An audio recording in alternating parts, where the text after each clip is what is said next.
The grand chamber of the Galactic Council stretched beyond what most species could comprehend, its crystalline walls pulsing with the soft bioluminescence that had illuminated diplomatic discussions for over 3 millennia. Representatives from 47 different worlds sat in their designated atmospheric pods, each environment carefully calibrated to sustain their unique physiological needs. The air hummed with translation matrices, converting thousands of different communication methods into something resembling universal understanding. Ambassador Zexhai of the Alterian Collective adjusted her chromatic display patches, the colors shifting from diplomatic blue to cautious yellow as she reviewed the data tablet before her. The information contained within should have been routine, another species classification update, the kind of bureaucratic minutia that kept the Council's vast administrative machinery functioning. But this particular file had arrived through channels that made even seasoned diplomats pause. The data concerned a small, backwater planet in what the Council had designated as Sector 7742 Gamma. Officially, it was listed in their records as Sol 3 or Terra in the local language, home to a species the inhabitants called humans. For the past 50 standard years, humanity had been classified as a Level 2 civilization, capable of primitive space travel, possessing nuclear technology, but lacking the fundamental understanding of quantum mechanics necessary for true interstellar capabilities. It was exactly the kind of species the Council monitored from a distance, waiting for them to either destroy themselves or evolve enough to warrant first contact. The galaxy was full of such worlds, most of which never made it past their own atmospheric boundaries. Humanity had seemed destined for the same fate, their progress stagnating, for decades after their initial forays to their system's natural satellite, but the intelligence report that had landed on Zexhai's desk painted a very different picture. Deep space reconnaissance drones, operating at the very edge of detection capability, had been conducting routine surveys of the Sol system when they discovered something that defied every assumption the Council had made about human civilization. The first anomaly was the complete absence of electromagnetic signatures from Earth, for a species that had been broadcasting radio waves into space for over a century. The sudden silence was unprecedented. Initial theories suggested civilizational collapse or nuclear devastation, but closer inspection revealed something far more disturbing. The silence wasn't the result of destruction, it was the result of perfect signal containment. Every electromagnetic emission from Earth was being captured, processed, and either absorbed or redirected through technology that shouldn't exist for at least another 1,000 years of human development. The implications were staggering. Either humanity had made impossible technological leaps in complete secrecy, or the Council's fundamental understanding of human capabilities was catastrophically wrong. The second discovery was even more unsettling. Hidden manufacturing facilities scattered throughout the Sol system's asteroid belt were producing materials that registered as unknown on every Council database. These weren't simple mining operations or primitive industrial complexes. The energy signatures indicated matter manipulation at the subatomic level, precision engineering that rivaled the most advanced Council member species. But it was the third discovery that had prompted this emergency session. Long-range sensors had detected what appeared to be a massive structure hidden behind Sol's primary star, using the solar radiation to mask its presence. The structure was artificial, definitely of human origin, and larger than any space habitat the Council had ever constructed. More troubling still, the structure appeared to be mobile, capable of interstellar movement using propulsion technology that the Council's best scientists couldn't identify. Zexhai's attention was drawn to the center of the chamber as High Counselor Morendick, ancient leader of the ethereal conclave, began to speak. His voice resonated through the translation matrices with the weight of 3,000 years of accumulated wisdom and authority. Esteemed colleagues, we face a situation unprecedented in Council history. Our intelligence services have uncovered evidence suggesting that the species we know as humanity may have been deliberately concealing their true technological capabilities for decades. The ramifications of this deception extend far beyond simple diplomatic protocol. A ripple of concern passed through the assembled representatives. Species concealing their development wasn't entirely uncommon, but the scale suggested by the intelligence reports was unlike anything in galactic history.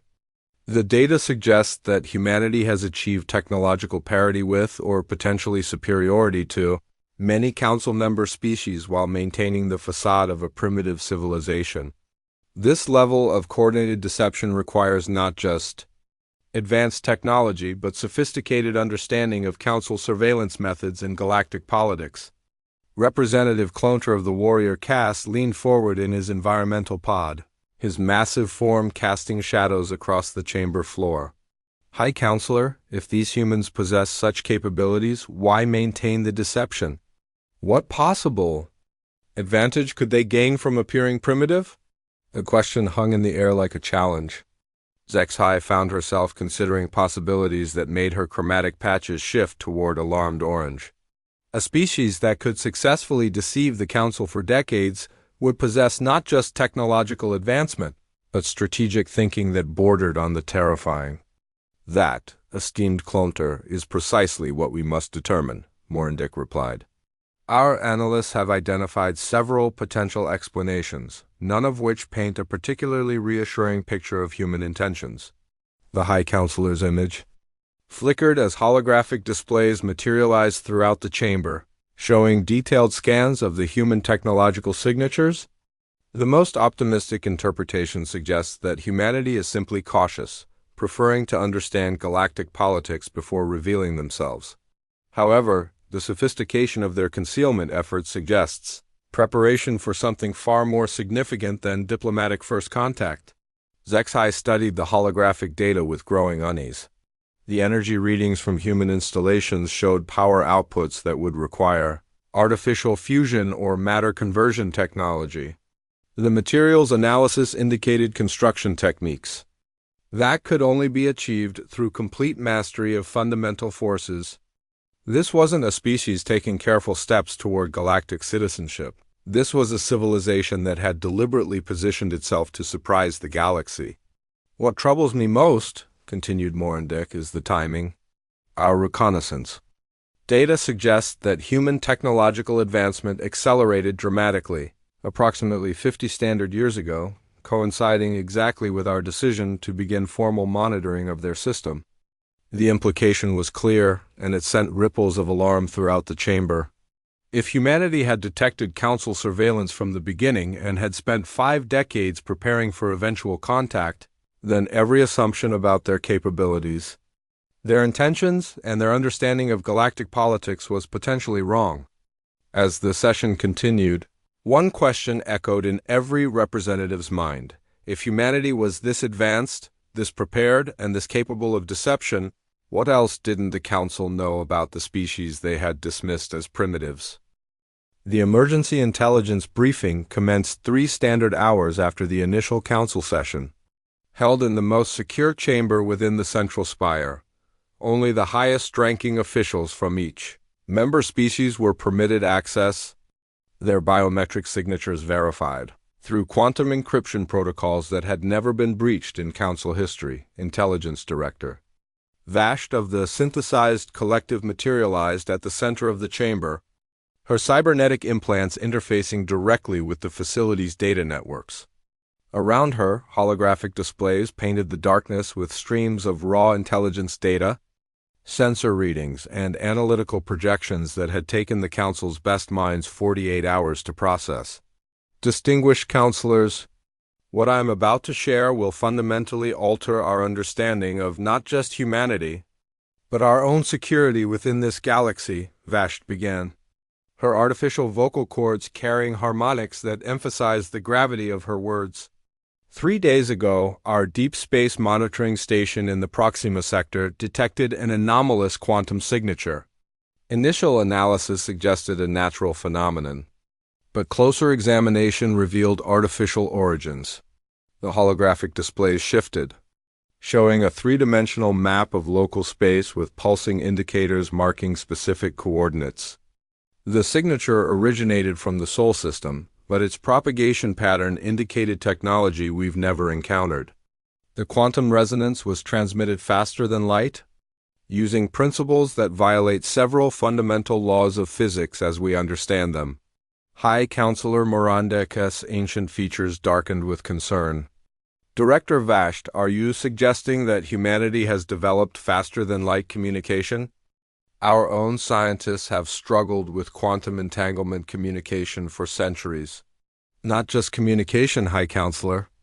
The signature suggests they've been using this technology for decades, possibly longer. But that's not the most disturbing discovery.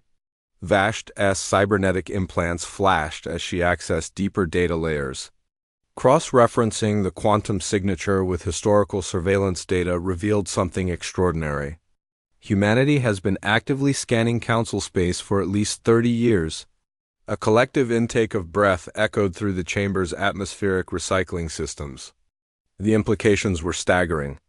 For 3 decades, while the Council had been observing humanity as a primitive species, humans had been conducting their own reconnaissance of galactic civilization.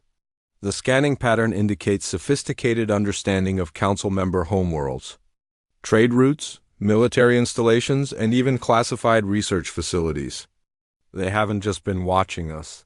They've been mapping our entire civilization with precision that rivals our own intelligence capabilities. Representative. Clontar's massive fists clenched within his environmental pod. This constitutes an act of espionage against every member of this council. If these humans have been spying on us for decades, what else have they learned? Vasht's holographic displays shifted again, revealing intercept data that made several representatives recoil in their pods. Our cryptographic analysis suggests they've penetrated multiple council communication networks. Not deeply enough to access classified military information, but sufficient to understand our political structures, diplomatic protocols, and general technological capabilities. The revelation hung in the air like a toxic cloud. Ambassador Zexhai found her chromatic patches cycling through colors that had no diplomatic meaning, pure emotional response to the enormity of what they were learning. Director, how could we have missed such extensive surveillance activities?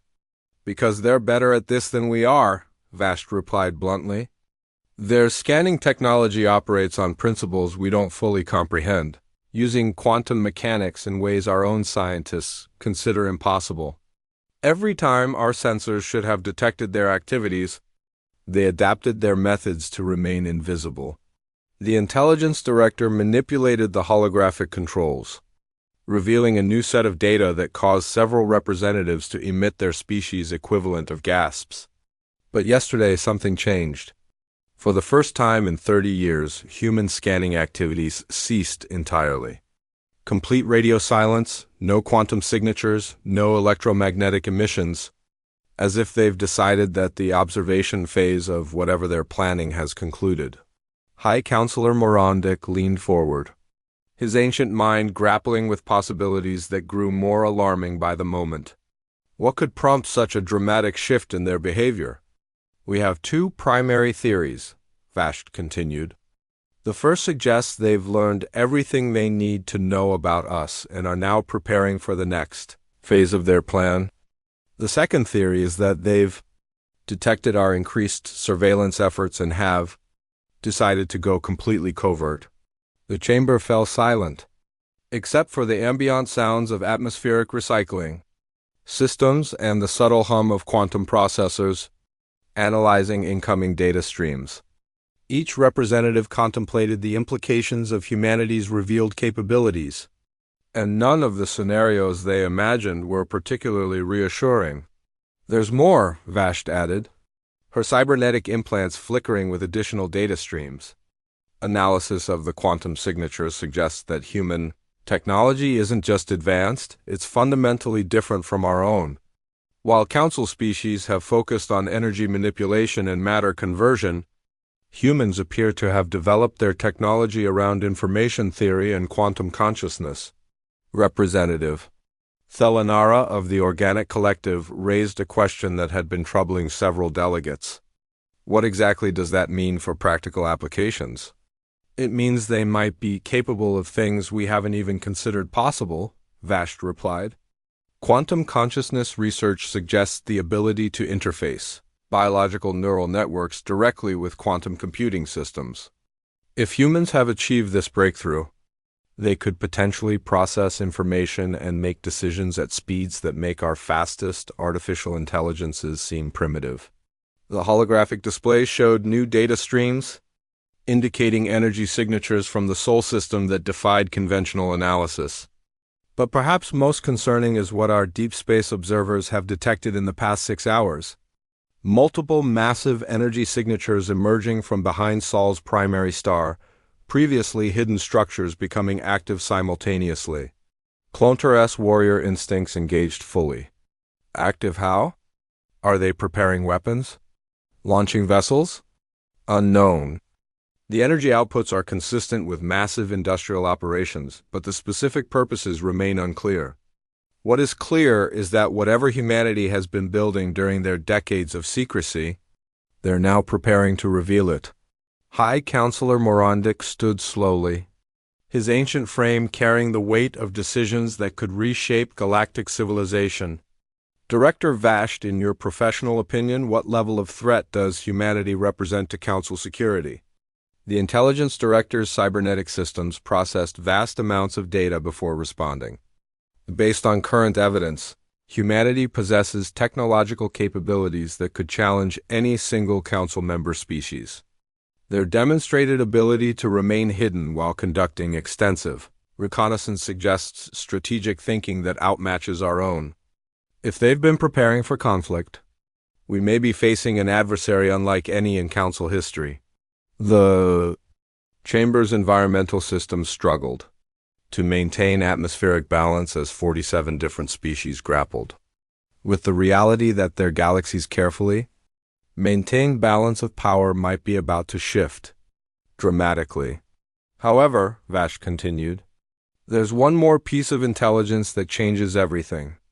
Our analysis has uncovered evidence that humanity's true name for their planet isn't Terra or Earth as we've believed.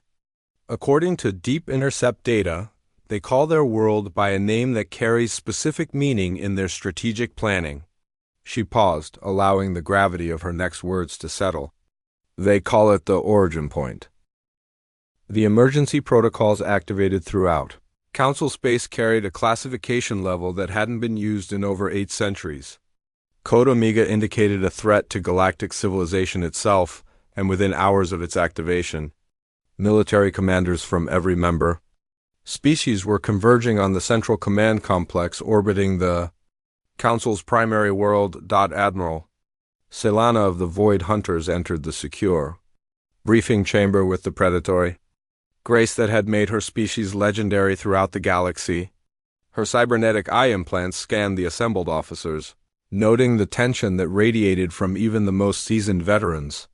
When Code Omega protocols activated, it meant the Council faced an existential threat that required unprecedented coordination between species that had spent millennia maintaining careful balance rather than unified action. Officers of the combined fleet.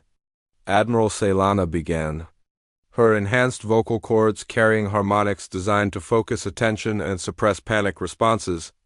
What you're about to learn will challenge everything we thought we knew about galactic security.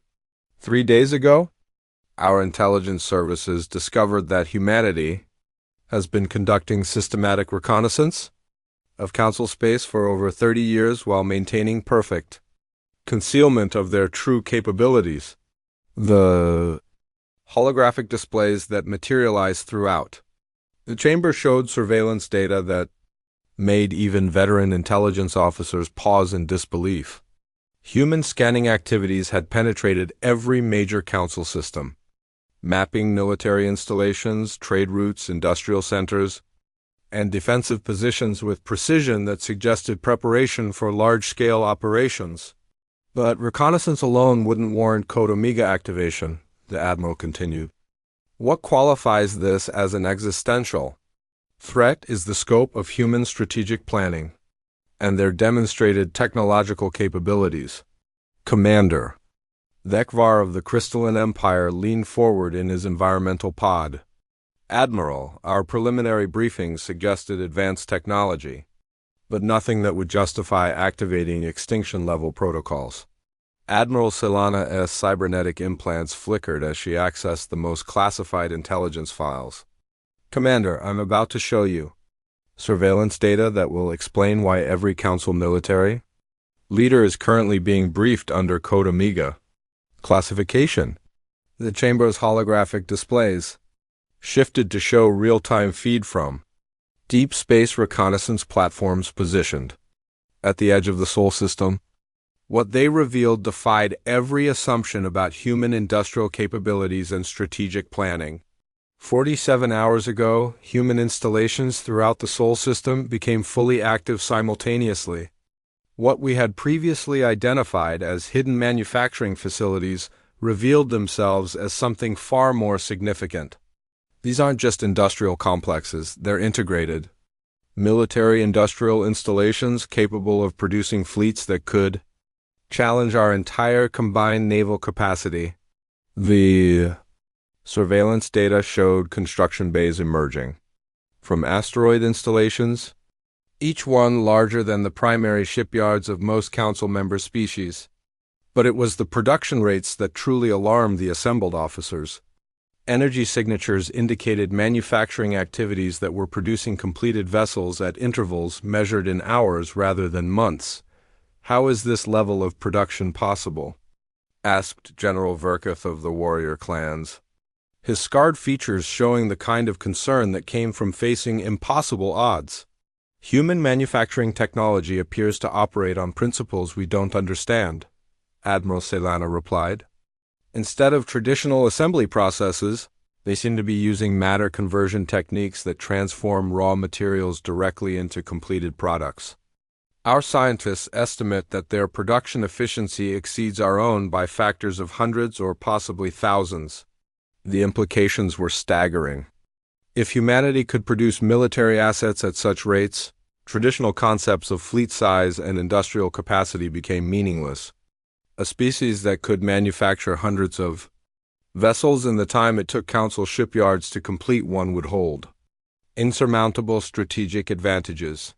But production capacity alone doesn't constitute an existential threat? Admiral Celana continued. What makes this a Code Omega situation is what they're producing and how they're positioning it. The holographic displays shifted again, showing vessel configurations that violated several fundamental principles of known engineering. Human ships appeared to be constructed around technology that operated outside conventional understanding of physics, using power sources that generated energy signatures unlike anything in Council databases. These vessels aren't designed for exploration or trade, the Admiral explained. Every configuration detail indicates dedicated military purposes, but their capabilities extend far beyond traditional naval warfare. Analysis suggests they're equipped for rapid territorial acquisition and population management on a galactic scale. The phrase population management sent ripples of alarm through the assembled officers. In military terminology, it typically referred to the control or relocation of conquered populations, implying that humanity was preparing not just for conquest, but for the administration of galactic civilization. Commander Thekvar's crystalline structure shifted to defensive configurations. Admiral, are you suggesting that humanity is preparing for the conquest of Council space? The evidence strongly supports that conclusion, Admiral Celana replied grimly. But it's worse than simple conquest. Intelligence analysis suggests they're planning what they term optimization procedures for galactic civilization. Based on intercepted communications, they view the current Council structure as inefficient and unstable. The chamber fell silent as the implications became clear. Humanity wasn't planning to integrate with galactic civilization or even to conquer and rule it in its current form. They were preparing to fundamentally restructure galactic society according to their own vision of optimal organization. What specific capabilities have been identified? Asked Fleet Commander Zelphas, her biomechanical appendages betraying nervousness, despite her species' reputation for emotional Control, Admiral Solana manipulated the holographic controls to display technical analysis data that represented weeks of intensive study by the Council's best scientists. Human vessels appear to be equipped with faster-than-light drive technology that operates on unknown principles. Our estimates suggest they could traverse the entire galaxy in weeks rather than the months or years required by our fastest ships. The strategic implications were terrifying. If humanity could move fleets across galactic distances in a fraction of the time required by Council forces, traditional defensive strategies became obsolete. They could strike anywhere in Council space before defensive responses could be coordinated. Additionally, the Admiral continued, their weapons technology appears to operate through quantum manipulation rather than traditional energy projection. Our shield and armor technologies are designed to defend against known physics, human. Weapons might render our defensive systems completely ineffective. General Verkatha's warrior instincts engaged fully. What response options are available? Can we develop countermeasures to their technology? That's the core of our strategic dilemma, Admiral Solana replied. Human technology operates on principles our scientists don't understand. Developing effective countermeasures would require fundamental breakthroughs in physics that could take decades or centuries to achieve. Meanwhile, all evidence suggests humanity is preparing to implement their optimization procedures within months or possibly weeks. The assembled officers contemplated a strategic nightmare that had no precedent in galactic military history. They faced an adversary with superior technology, detailed knowledge of Council capabilities, and strategic planning that had been decades in development. Every traditional military response seemed inadequate against an enemy that had spent 30 years preparing specifically to counter Council defensive strategies. There is one additional factor. Admiral Solana added, that makes this situation particularly critical. Analysis of human strategic communications suggests they don't view this as conquest or war in traditional terms. They see it as a correction procedure necessary to prevent galactic civilization from destroying itself. The Admiral's cybernetic implants flickered as she accessed the most sensitive intelligence files. Human strategic documents reference entropy prevention protocols and stability optimization procedures. They appear to believe that Council civilization is inherently unstable and will inevitably collapse into destructive conflict without intervention. The realization hit the assembled officers like a physical blow. Humanity wasn't preparing for conquest driven by greed or expansion. They were planning what they viewed as necessary intervention to save galactic civilization from itself, making them an enemy that believed their actions were not just justified but morally imperative.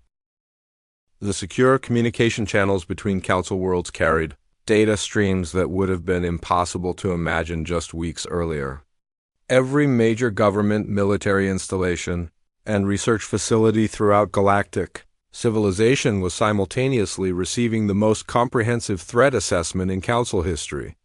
The scope of human capabilities revealed through intensive intelligence analysis had forced unprecedented cooperation between species that had maintained careful diplomatic distances for millennia. Dr. Thalmesh of the scientific collective stood before the assembled representatives of 47 world's greatest minds, his bioluminescent patches cycling through patterns that indicated extreme analytical stress.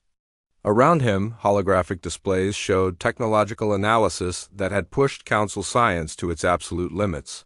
Distinguished colleagues, after 72 hours of intensive study, our combined scientific resources have reached several conclusions about human technology that will fundamentally alter our understanding of what's possible, Dr. Thalmesh began, his voice carrying harmonics designed to maintain calm despite delivering information that challenged the foundations of galactic science. Human technology operates on principles that shouldn't be possible according to our current understanding of physics. However, the evidence is undeniable they have achieved practical applications of theoretical concepts that our scientists have struggled with for centuries. The assembled scientists represented the pinnacle of galactic intellectual achievement, minds that had solved the mysteries of faster-than-light travel, matter conversion, and quantum communication. Yet the human technological demonstrations had left them grappling with concepts that seemed to violate fundamental natural laws. Specifically, humans appear to have developed practical applications of quantum consciousness theory, Dr. Thalmesh continued. Their technology integrates biological neural networks directly with quantum computing systems, allowing them to process information and make decisions at speeds that make our fastest artificial intelligences seem primitive by comparison. Professor Kainthara of the Ethereal Conclave raised a question that had troubled every scientist involved in the analysis. Dr. Thalmesh, how could any biological species achieve such integration without the neural degradation that has prevented every council species from pursuing similar research? That's perhaps the most disturbing aspect of our discoveries, Dr. Thalmesh replied, his bioluminescent displays shifting to patterns that indicated profound concern. Human neural architecture appears to be fundamentally different from every other known species. Their brains demonstrate quantum coherence at biological temperatures, something we previously believed impossible. The implications rippled through the scientific assembly like shockwaves. If humans possessed naturally quantum coherent neural networks, they would be capable of information processing that transcended every limitation that governed other species. Technological development. But quantum consciousness alone doesn't explain their manufacturing capabilities or faster-than-light travel technology. Dr. Thalmesh continued. Analysis of their industrial processes suggests they've achieved practical control over fundamental forces that we can barely measure, let alone manipulate. The holographic displays shifted to show energy signatures from human installations that defied conventional analysis. Power outputs indicated technologies that could manipulate matter at the subatomic level with precision that allowed them to convert raw materials directly into finished products using processes that resembled controlled fusion at the molecular level. Their manufacturing isn't based on assembly or construction as we understand it, Dr. Thalmesh explained. They appear to be converting energy directly into organized matter, essentially manufacturing objects by imposing information patterns on quantum fields. The assembled scientists struggled to comprehend technologies that operated outside every theoretical framework they had developed over millennia of advancement. If humans could manipulate quantum fields to create matter directly, they possessed capabilities that approached what most species would consider divine power. Most concerning of all, Dr. Thalmesh added, is their faster-than-light travel technology. Instead of manipulating spacetime as our drives do, they appear to be operating through quantum tunneling on a macroscopic scale. Their vessels don't travel through space, they translate directly between quantum states, allowing instantaneous movement across galactic distances. Professor Kainthara's ethereal form flickered with patterns that indicated intellectual vertigo. Are you suggesting that humans can move instantly anywhere in the galaxy? Not instantly, but with travel times measured in minutes or hours rather than the weeks or months required by our fastest vessels. The strategic implications are beyond catastrophic. They could deploy forces anywhere in Council space faster than we could coordinate defensive responses. The scientific analysis painted a picture of human capabilities that transcended every assumption about technological limits. They had achieved breakthroughs that Council science considered centuries away from practical application, and they had done so while maintaining perfect secrecy for decades. Meanwhile, in the Council's primary intelligence facility, Director Vasht was briefing the most sensitive analysis that had emerged from intensive study of human strategic communications.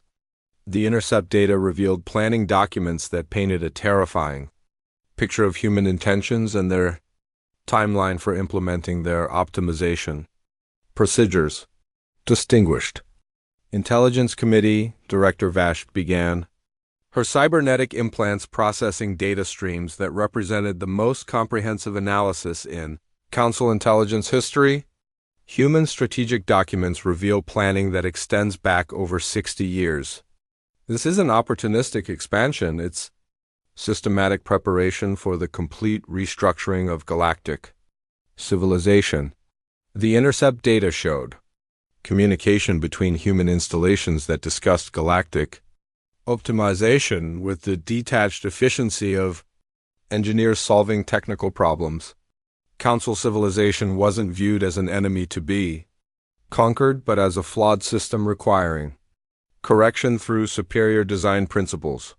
Human strategic planning operates on timescales that exceed the attention spans of most Council species. Director Vash continued. They view galactic politics as inherently unstable due to the necessity of maintaining balance between dozens of different species with conflicting interests and incompatible social structures. The communications analysis revealed human strategic thinking that was both terrifyingly logical and completely incompatible with Council civilization's fundamental principles.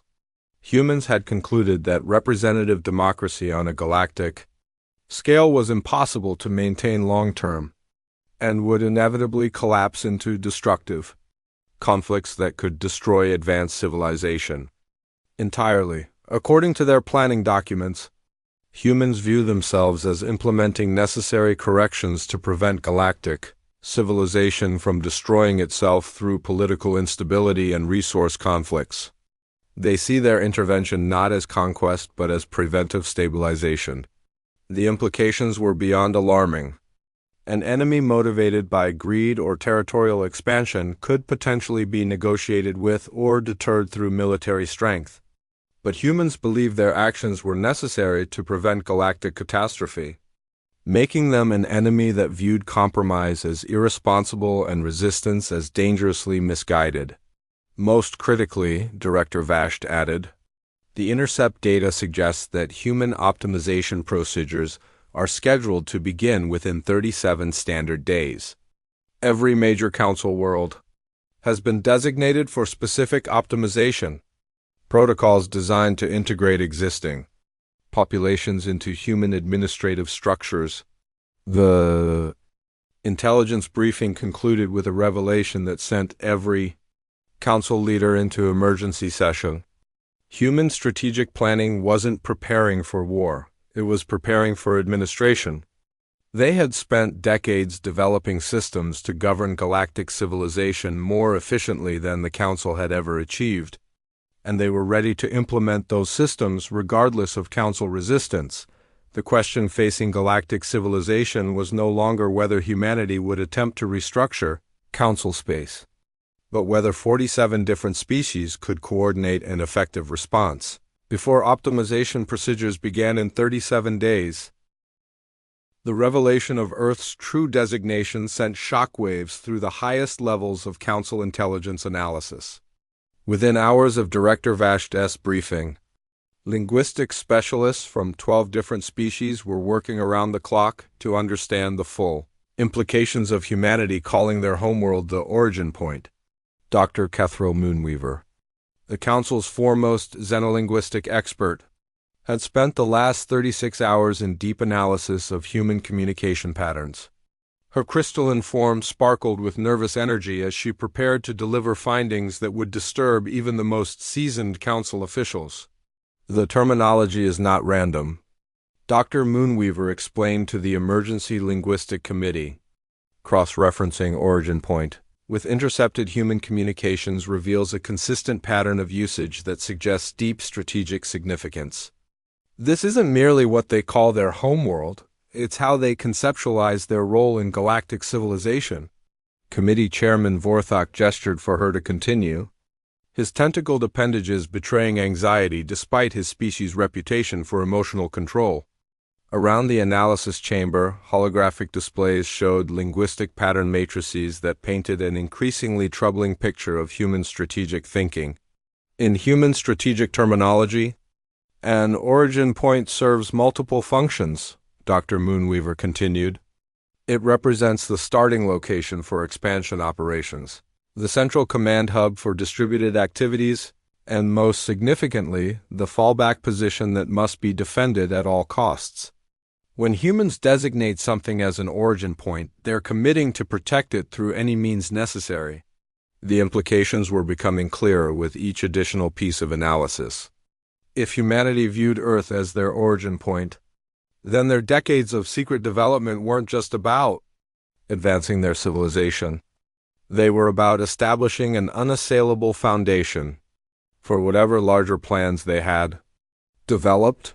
But there's something else, Dr. Moonweaver added, her crystalline structure shifting to deeper hues of concern.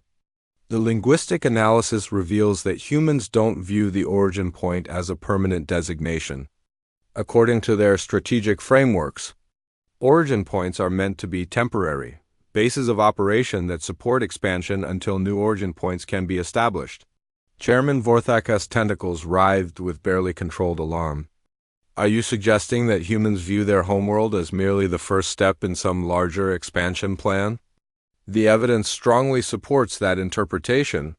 Human strategic communications consistently reference origin point alpha, implying the planned existence of additional origin points throughout the galaxy. Based on their observed scanning patterns of council space, they've already identified potential locations for these future installations. The Linguistic Committee's findings were transmitted immediately to the full council leadership, where they joined a growing mountain of intelligence that painted an increasingly disturbing picture of human capabilities and intentions. Ambassador Zexhai reviewed the linguistic data alongside the latest reconnaissance reports, her chromatic patches cycling through colors that indicated deep, analytical focus mixed with growing alarm. The most recent surveillance data from the Sol system showed unprecedented activity levels. The massive structures hidden behind Sol's primary star had fully emerged, revealing construction projects that dwarfed anything in council records. Energy outputs indicated industrial capabilities that could support population levels far exceeding Earth's known demographics, suggesting either massive automation or hidden population centers. But it was the movement patterns that truly worried the council's military analysts. The human installations weren't positioned for defensive purposes around Earth. They were arranged in configurations that suggested preparation for rapid deployment throughout the galaxy. Every strategic indicator pointed toward a civilization that had spent decades preparing not for integration with galactic society, but for expansion across it. General Cromax of the Council Defense Force materialized in the emergency strategy session, his scarred exoskeleton bearing the marks of conflicts that had shaped galactic politics for centuries. His analysis of human capabilities carried the weight of military experience that had prevented wars and contained threats for over 2 millennia.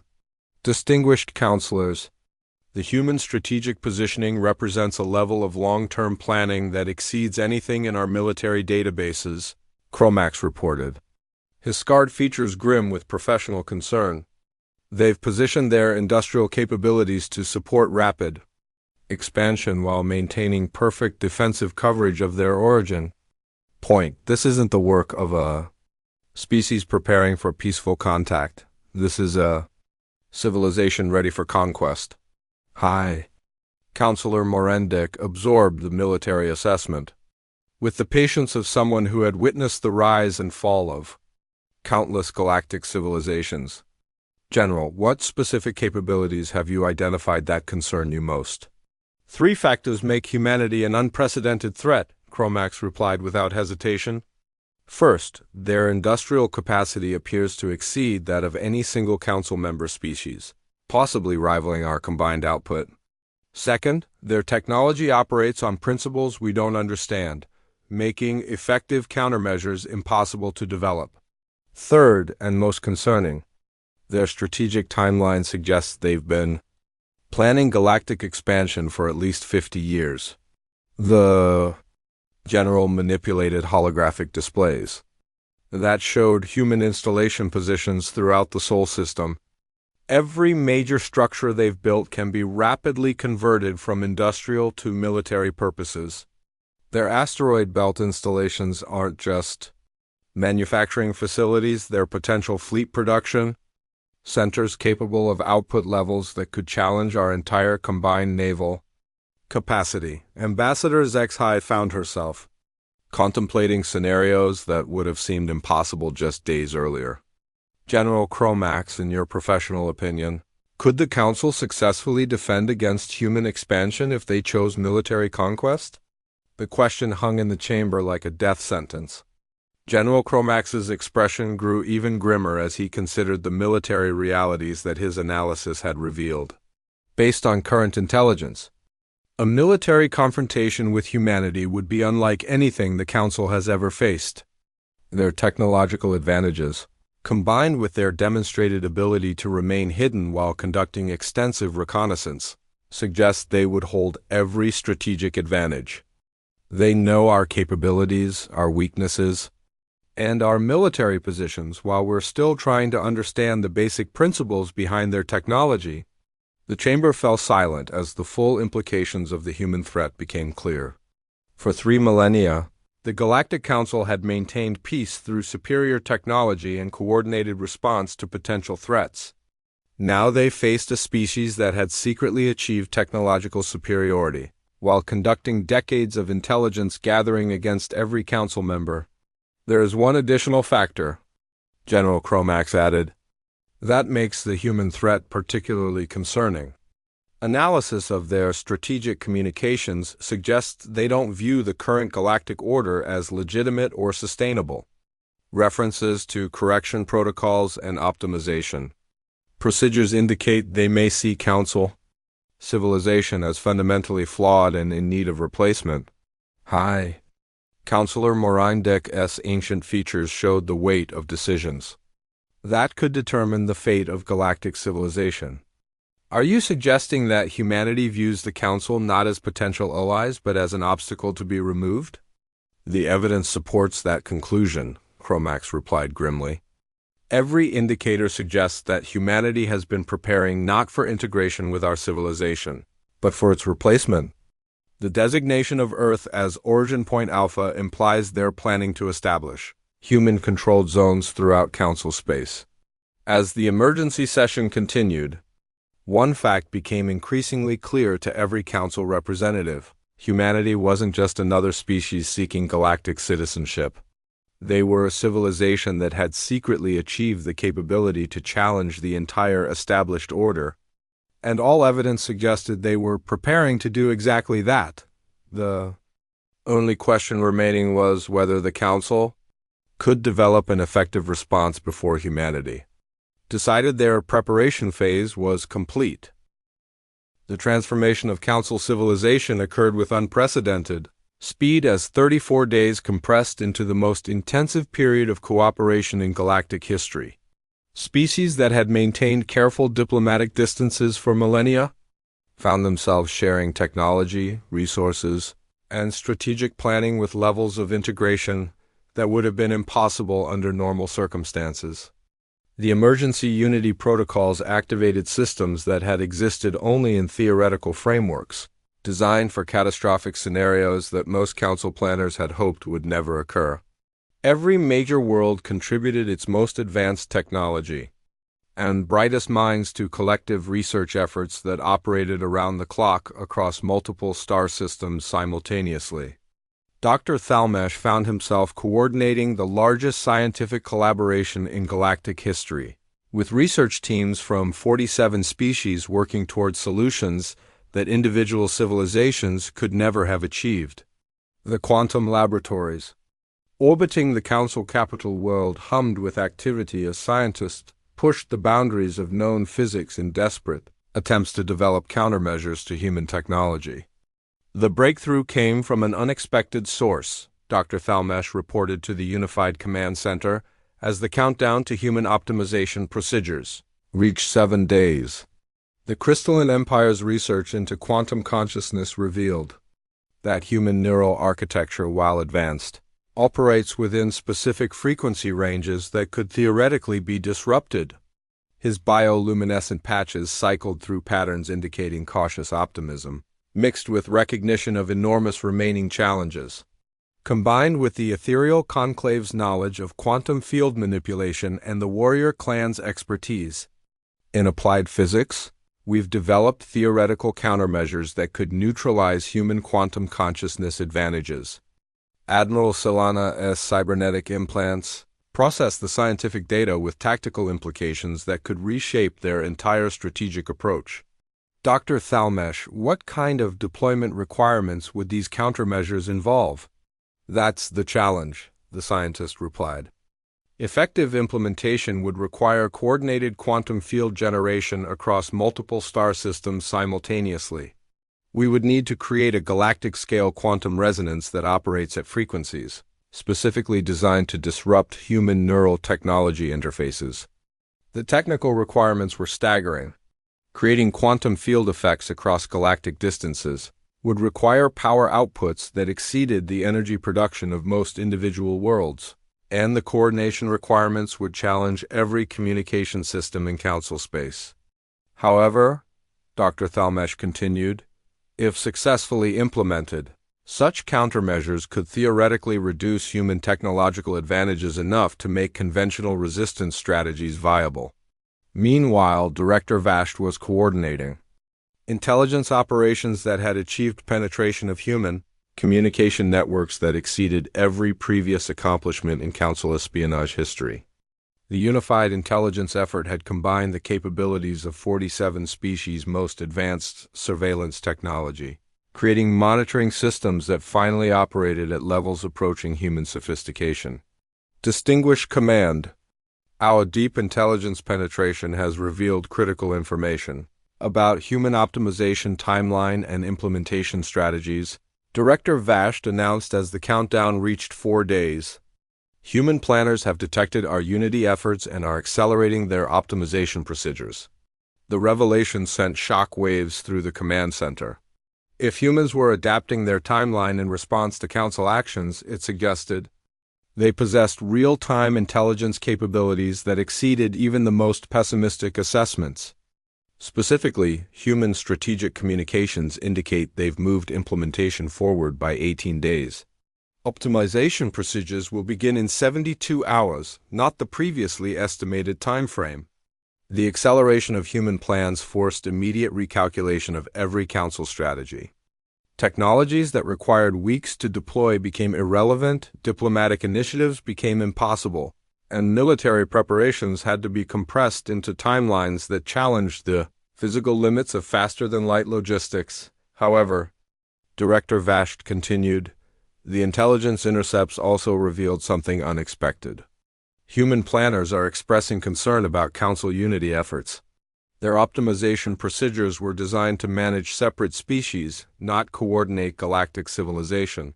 High Counselor Morandic absorbed the intelligence with the patience of ancient wisdom combined with the urgency of unprecedented crisis. Director, what specific concerns are human planners expressing? Their communications indicate that unified Council resistance could force them to implement more intensive optimization procedures that would be less preserving of existing populations and cultures. They appear to prefer voluntary cooperation to forced integration. The intelligence painted a picture of human strategic thinking that was both reassuring and terrifying. Humanity preferred efficient optimization that preserved Council populations, but they possessed alternative procedures that prioritized control over preservation if resistance became problematic. This creates a strategic opportunity, Admiral Solana announced, her cybernetic systems calculating possibilities that had emerged from the latest intelligence. If humans prefer voluntary cooperation, then coordinated resistance might force them into negotiations rather than immediate implementation of intensive optimization procedures. The final 72 hours before human optimization procedures began transformed into the most intensive period of preparation in galactic history. Every Council world contributed to crash programs that deployed quantum field generators, coordinated defensive systems, and unified command structures that had never been tested under actual operational conditions. As the countdown reached its final hours, the transformed nature of Council civilization became apparent. Species that had maintained independence for millennia functioned as components of a unified organism, sharing resources and coordinating actions with precision that surprised even their own leadership.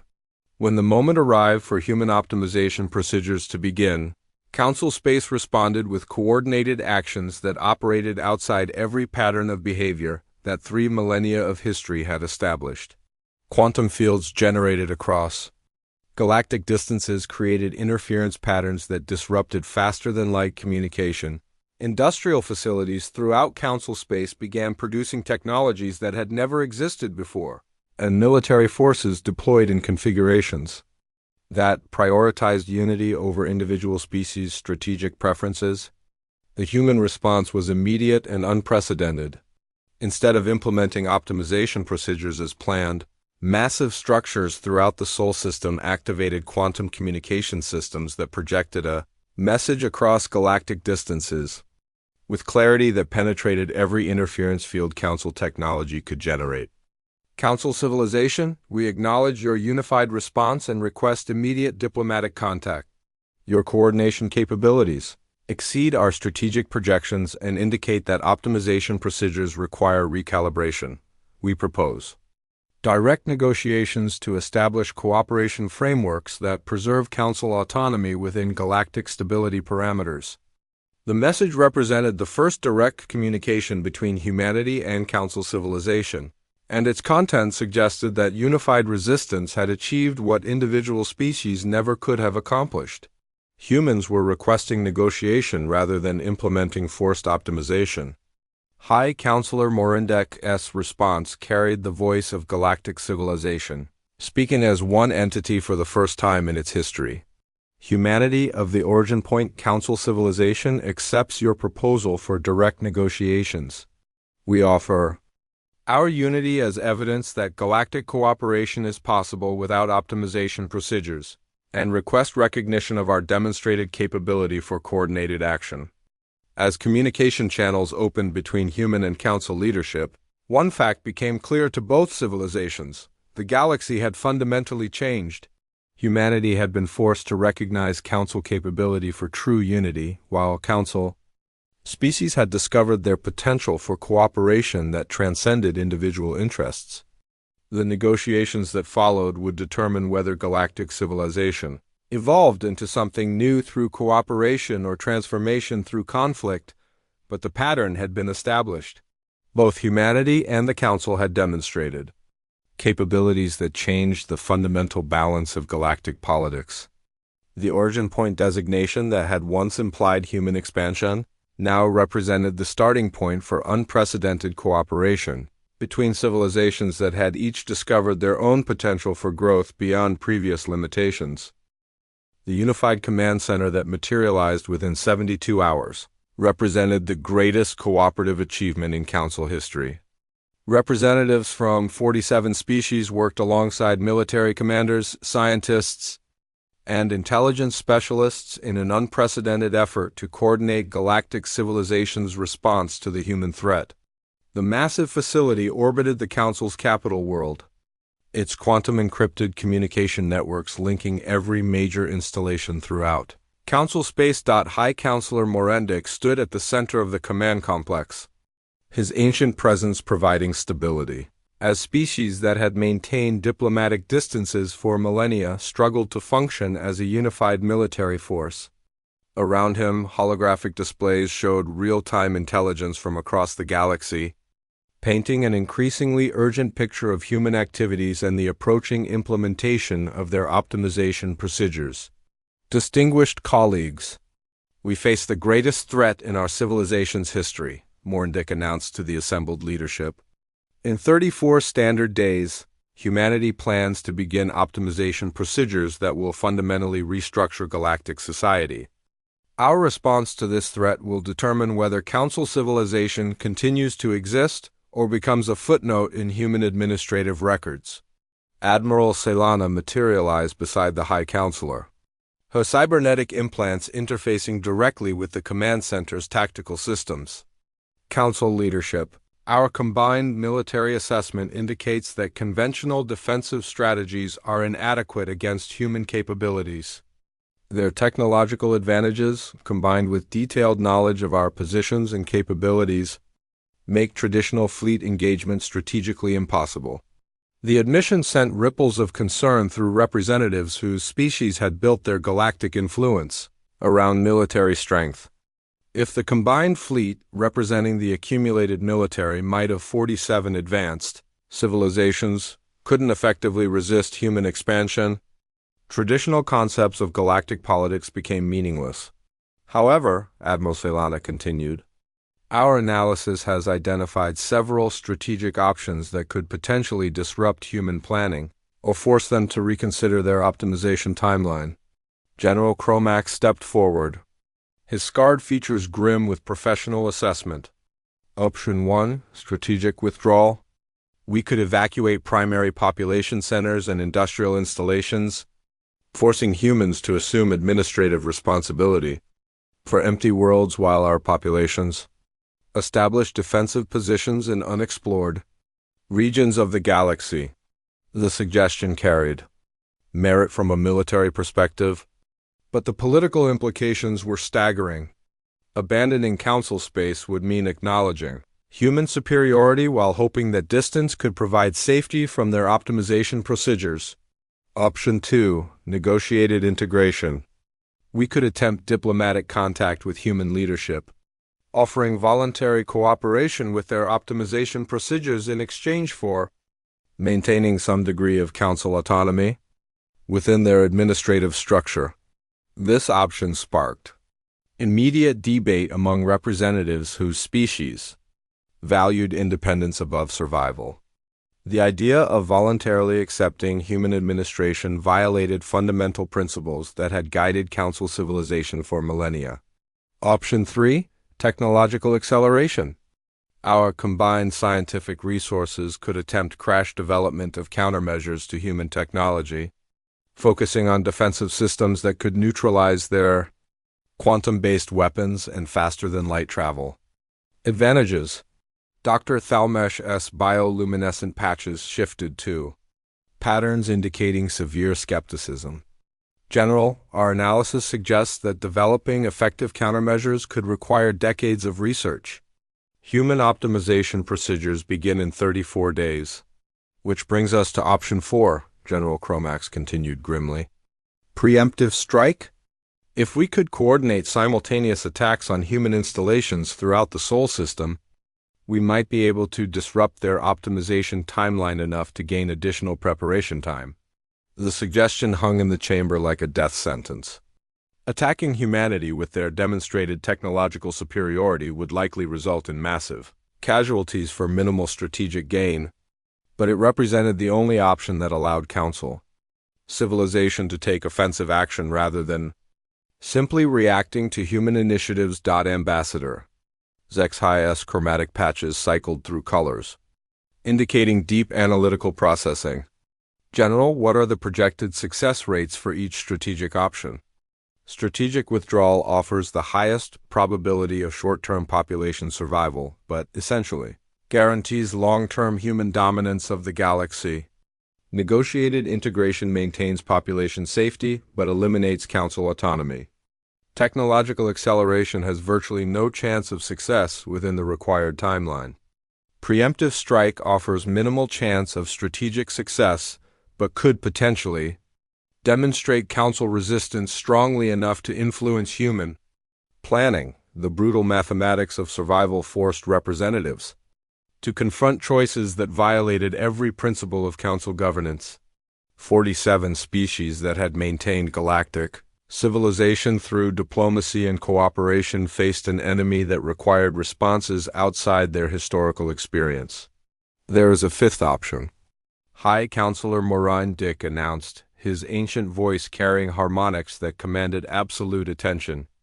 Deep intelligence analysis has revealed a potential vulnerability in human strategic planning that could provide opportunities for effective resistance. Director Vash materialized in the center of the command chamber, her cybernetic systems interfacing with intelligence databases that contain the most sensitive intercept data. Distinguished Council, human strategic planning operates under several assumptions about galactic civilization. That may not be entirely accurate. The Chambers. Attention focused completely on the Intelligence Director as she prepared to reveal analysis that could determine the fate of galactic civilization. Specifically, human planners appear to believe that Council species are incapable of true unity due to biological and cultural incompatibilities. Their optimization procedures are designed to manage 47 separate populations, not to counter a genuinely unified galactic civilization. The implications began to resonate through the assembled leadership. If humans had planned their optimization procedures around the assumption that Council species couldn't achieve true cooperation, then unprecedented unity could potentially disrupt their strategic calculations.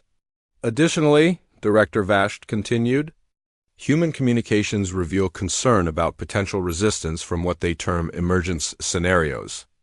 Their planning documents suggest they're prepared for conventional military resistance but not for responses that operate outside established patterns of Council behavior. Admiral Celana's cybernetic implants flickered as she processed the strategic implications.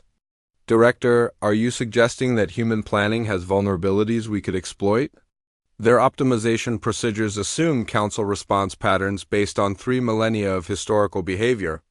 If we could coordinate responses that operate outside those patterns, we might be able to force them to adapt their procedures in ways that create strategic opportunities. High Counselor Morendix. Ancient features showed the weight of decisions that could reshape galactic civilization. What specific emergence scenarios could we implement? That depends on how far Council civilization is willing to go to preserve its independence, Director Vashd replied.